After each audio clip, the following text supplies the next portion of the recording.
Hi, my name is Charlene and I will be presenting on management support and job satisfaction. Toxic management can make or break a company. When nurses enter the field, they are excited about starting on this new journey. While there is some excitement, there is also some anxiety because it's a live environment and a patient's life can hang in the balance. Some of the leading causes of nurses leaving the field is the lack of support received from management.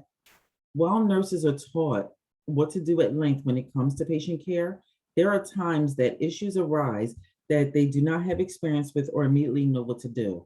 Having a supervisor or a mentor can help alleviate the stress if they have someone they can turn to when in doubt. Nurses strive to provide the best care possible to patients, and this requires support from management regarding decisions made by providers, delivery of care to patients, and support of staff in the process. A new nurse entering the field would easily be discouraged from remaining there if there is no support. All nursing facilities, hospitals, and agencies alike should offer a mentorship program that benefits both the nurse learning hands-on and the nurse teaching. Many nurses are forced to teach and mentor with no additional benefits to them.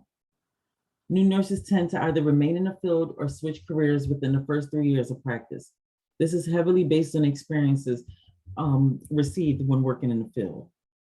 Toxic management can cause havoc on the morale of a company when employees are made to feel unsupported, unheard, or even miserable in their daily work. Again, toxic management can make or break a company. No one wants to remain with a company who underpay, overwork, and dismisses valid concerns. During our survey, we asked our people if they thought that their current management was supportive or non-supportive. As you can see, 44% felt like their management team was supportive, 33% felt they was non-supportive, and the other 33% actually provided comments. And so the comments were, they do not thoroughly listen to concerns, they fix the symptoms, but not the root or the cause of the issue. Middle management really just regurgitates what upper management wants. Very few, if any, managers have the fortitude to advocate for their staff nurse. Yes and no is subjective. Support is provided so management can meet their scorecard requirements. When discussing how to meet quality standards, it seems quantity and productivity, even when it's not benefiting the patient, is what management finds valuable. Nursing is more about a business. So the lack of job satisfaction, key points on lack of satisfaction is the pay received for the workload demand. Opportunities for advancement are scarce, regardless if you hold the educational background. If you do not fit their mold, you are easily looked over for someone who's less qualified.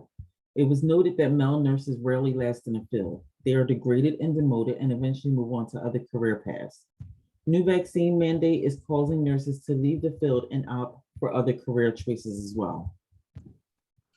Hi, I'm Brianna Wilkin, and I'm going to talk about how the nurse to patient ratio and the staffing issue is helping contribute to the nursing shortage. Currently, only 8 out of 50 states have a law in place to have safe nurse to patient ratios in their hospitals. When you have high patient to nurse ratios, it can lead to faster rates of burnout and mental health crises in nurses, and Glenda will speak on that shortly. And also having a high patient to nurse ratio can contribute to preventable, or also known as never events, which we will talk about shortly. So over here we have a graphic that was provided from the National Nurses United about safe ratios throughout the hospital. And as you can see, most units are 1 to 2 or 1 to 3, with a handful being over that.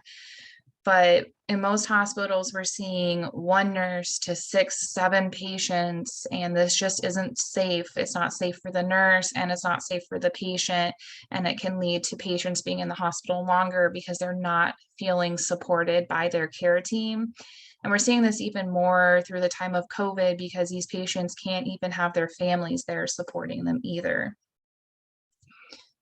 Now, when we're talking about preventable or never events, these are events that typically would not happen anywhere other than in a clinical setting. So things such as urinary tract infections or UTIs with patients that have catheters, because these are sterile procedures that are done on these patients. And if they are patients that require having these catheters for extended amount of time, then a doctor's order is in for the nurses to be able to change them every so many days.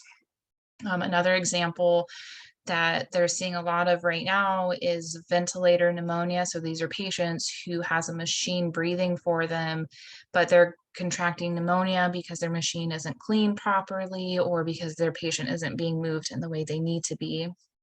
Another issue that can be seen are accidental needle sticks, because these nurses are moving so fast, trying to see all their patients, making sure everybody's taken care of, and they're picking up needles and having accidental needle sticks.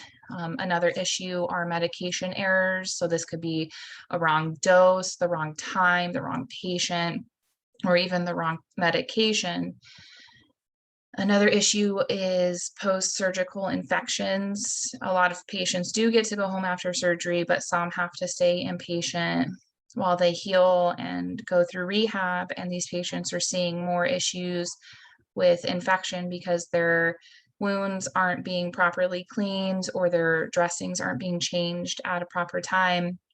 And this is even seen in the OR, where wrong sites are performed on in surgery. So maybe the wrong organ is removed, or unfortunately, even the wrong appendages removed. So maybe they were supposed to have their left leg amputated, but then they had their right leg amputated. And this is dangerous not only for the patients, but for the nurses, because any of these events could cause death in any patient, and that would fall on the nurse and their license.